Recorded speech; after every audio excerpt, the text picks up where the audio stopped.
Hi Malnad. ಇವತ್ ದೀಪಾವಳಿ ಮೊದಲನೇ ದಿನ. ದೀಪಾವಳಿ ಅಂತ ಹೇಳಿದ್ರೇನೆ ಸಂಭ್ರಮ ಸಡಗರ. ಇದು ಹಬ್ಬ ಮಾತ್ರ ಅಲ್ಲ, ಹಿಂದೂ ಧರ್ಮದ ದೊಡ್ಡ ಆಚರಣೆ.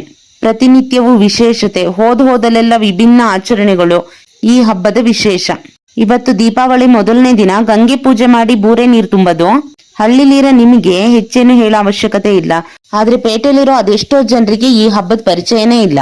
ಯಾರೆಲ್ಲ ಈ ಆಚರಣೆನ ನೋಡೇ ಇಲ್ವೋ ಅಂತವ್ರಿಗೋಸ್ಕರ ಈ ವಿಡಿಯೋ ಮಾಡ್ತಾ ಇದ್ದೀನಿ. ಬೆಳಗ್ಗೆ ಬೇಗ ಎದ್ದು ಫ್ರೆಶ್ ಆಗಿ ಬೂರೆ ನೀರು ತುಂಬೋದಕ್ಕೆ ಸಿದ್ಧತೆನ ಮಾಡ್ಕೊಂತೀವಿ. ಈ ಆಚರಣೆಯಲ್ಲಿ ನಾವು ನಮ್ಮ ನೀರಿನ ಮೂಲವಾದ ನಲ್ಲಿ, ಬಾವಿ, ಕೆರೆ ಇದಕ್ಕೆ ಪೂಜೆನ ಮಾಡ್ತೀವಿ. ನಾನಿಲ್ಲಿ ಬೆಳಗ್ಗೆ ಬೇಗ ಎದ್ದು ಪೂಜೆಗಂತ ರೆಡಿ ಮಾಡ್ಕೊಂಡೆ. ಬೆಳಗ್ಗೆ ಬೇಗ ಅಂತ ಹೇಳಿದ್ರೆ ಸೂರ್ಯ ಹುಟ್ಟಕ್ಕೂ ಮುಂಚೆನೆ ಈ ಪೂಜೆನ ಮಾಡಿ ಮುಗಿಸ್ಬಿಡ್ತೀವಿ. ಆದ್ರೆ ಇವತ್ತು ಬೆಳಗಿನ ಜಾವದಿಂದ ಮಳೆ ಇರೋದ್ರಿಂದ ಸ್ವಲ್ಪ ಲೇಟ್ ಆಯ್ತು. ಈ ಗಂಗೆ ಪೂಜೆ ಮಾಡೋದಕ್ಕೆ ನಾವು ಪ್ರತಿನಿತ್ಯ ನೀರು ಬಳಸೋ ಅಂತ ಬಾವಿನ ಚೆನ್ನಾಗಿ ತೊಳೆದು ಪೂಜೆ ಮಾಡ್ತೀವಿ. ಮಲೆನಾಡಿನಲ್ಲಿರೋ ಎಲ್ಲರಿಗೂ ಸಾಮಾನ್ಯವಾಗಿ ಗೊತ್ತೇ ಇರುತ್ತೆ. ನಮ್ಮ ಅಜ್ಜ ಅಜ್ಜಿ ಕಾಲದಿಂದಲೂ ದೀಪಾವಳಿ ಹಬ್ಬದ ದಿನ ಬಾವಿ, ತೆಂಗಿನ ಮರ, ಹಂಡೆ ಇದಕ್ಕೆಲ್ಲ ನಾವು ಕೆಮ್ಮಣ್ಣು, ಜೇಡಿ ಮಣ್ಣಿನಿಂದನೇ ಚಿತ್ರ ಬರಿತಾ ಇದ್ವಿ. ಇವಾಗ್ಲೂ ನಾವು ಅದೇ ಆಚರಣೆನ ಮುಂದುವರ್ಸ್ಕೊಂಡು ಹೋಗ್ತಾ ಇದೀವಿ.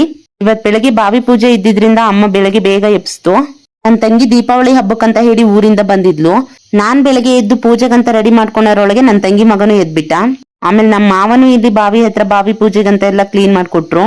ಬಾವಿನ ಚೆನ್ನಾಗಿ ತೊಳೆದು ಕೆಮ್ಮಣ್ಣು ಮತ್ತೆ ಜೇಡಿ ಮಣ್ಣಿನಿಂದ ಚಿತ್ರ ಬರೆದು ಅರ್ಶಿನ ಕುಂಕುಮ ಹಚ್ಚಿ ಹೂವೆಲ್ಲ ಮುಡಿಸಿ ಬಾವಿಯಿಂದ ಹೊಸ ನೀರನ್ನ ತೆಗೆದು ಅದಕ್ಕೆ ನಾವು ಪೂಜೆ ಮಾಡ್ತೀವಿ.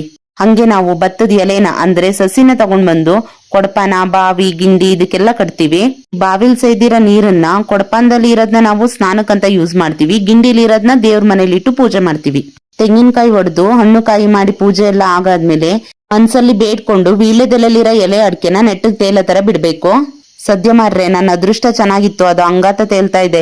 ಮಕ್ಕಡಿ ಎಲ್ಲರೂ ಬಿದ್ದಿದ್ರೆ ನಮ್ಮಮ್ಮ ನನ್ ಕೊಂದೇ ಆಗ್ತಿತ್ತು ಬೆಳಗ್ಗೆ ಮುಂಚೆ. ಹೀಗೆ ಪೂಜೆ ಎಲ್ಲ ಆದ್ಮೇಲೆ ನಮ್ಮಮ್ಮ ಕೊಡಪನ ತಗೊಂಡು ಒಳಗಡೆ ಹೋಯ್ತು. ನಾನು ಎಲ್ಲೆಲ್ಲಿರೋ ಮಣ್ಣನ್ನ ಹಳ್ಳಕ್ ಹಾಕ್ಬರಕಂತ ಹೇಳಿ ಬಂದೆ. ಇಲ್ಲೂ ಕೂಡ ನಮ್ಮಮ್ಮ 1000 ಸಲ ಹೇಳ್ ಕಳ್ಸಿತ್ತು, ಬಾಳೆದೆಲೆ ತೇಲ ತರ ಬಿಡು ಅಂತ ಹೇಳಿ. ನನ್ನ ಅದೃಷ್ಟ ಚೆನ್ನಾಗಿತ್ತು, ಅದಕ್ಕೆ ಅಂಗಾತ ತೇಲ್ತಾ ಇದೆ ಅನ್ಕೊಂಡ್ ಮನೆಗೆ ಬಂದೆ. ಅಲ್ಲಿಗೆ ಇವತ್ತಿನ ಬಾವಿ ಪೂಜೆ ಮುಗೀತು.